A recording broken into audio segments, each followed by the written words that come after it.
राधे राधे दोस्तों, आप सभी श्रद्धालुओं को संकष्टी चतुर्थी की हार्दिक शुभकामनाएं।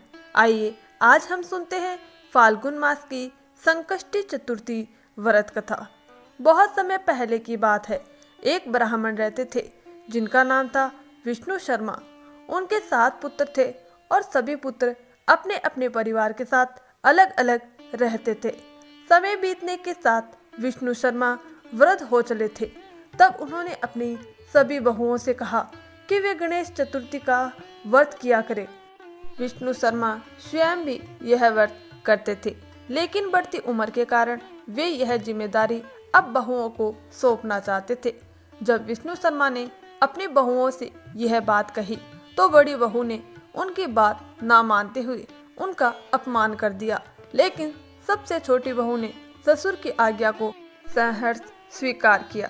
उसने पूजा का सारा सामान इकट्ठा किया और अपने ससुर के साथ श्रद्धा भाव से व्रत किया। उसने स्वयं भोजन नहीं किया, लेकिन ससुर को प्रेम पूर्वक भोजन कराया। रात के समय अचानक विष्णु शर्मा की तबीयत बहुत खराब हो गई। उन्हें उल्टी दस्त होने लगे। छोटी बहू ने बिना किसी घृणा के उनके मैले कपड़ों को धोया, उनके शरीर को साफ किया और पूरी रात जागकर उनकी सेवा करती रही। उस दिन उसने ना कुछ खाया ना ही पानी पिया, फिर भी उसने धैर्य नहीं खोया। रात में चंद्रोदय के समय उसने स्नान कर विधि विधान से श्री गणेश जी की पूजा की और नियम अनुसार व्रत का पारण किया। वह पूरी श्रद्धा के साथ पूजा और ससुर की सेवा दोनों कार्य करती रही।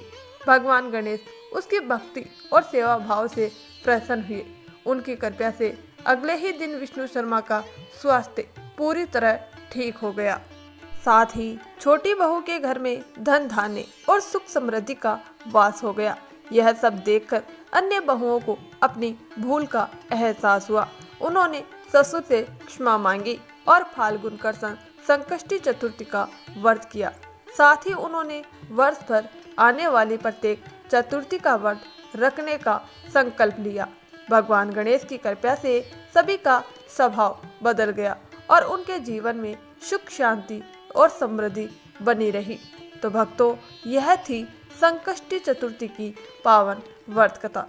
इस दिन शुभ मुहूर्त में एक लकड़ी की चौकी पर लाल वस्त्र बिछाए और उस पर भगवान गणेश की प्रतिमा स्थापित करें।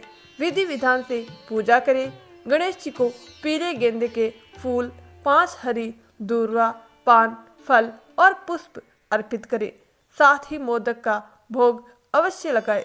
संभव हो तो इस दिन हाथी को गन्ना या चारा खिलाए। दान जरूर करें। संकष्टी चतुर्थी का व्रत रखने से घर में धन, सौभाग्य और सुख समृद्धि की वृद्धि होती है। तो यह थी आज की व्रत कथा और उसकी पूजा विधि। आपको यह कथा कैसी लगी हमें कमेंट में जरूर बताएं। कथा पसंद आई हो तो वीडियो को लाइक, शेयर और चैनल को सब्सक्राइब जरूर करें और कमेंट बॉक्स में जय श्री गणेश अवश्य लिखिए। भगवान गणेश आपकी हर मनोकामनाएं पूर्ण करें। धन्यवाद दोस्तों।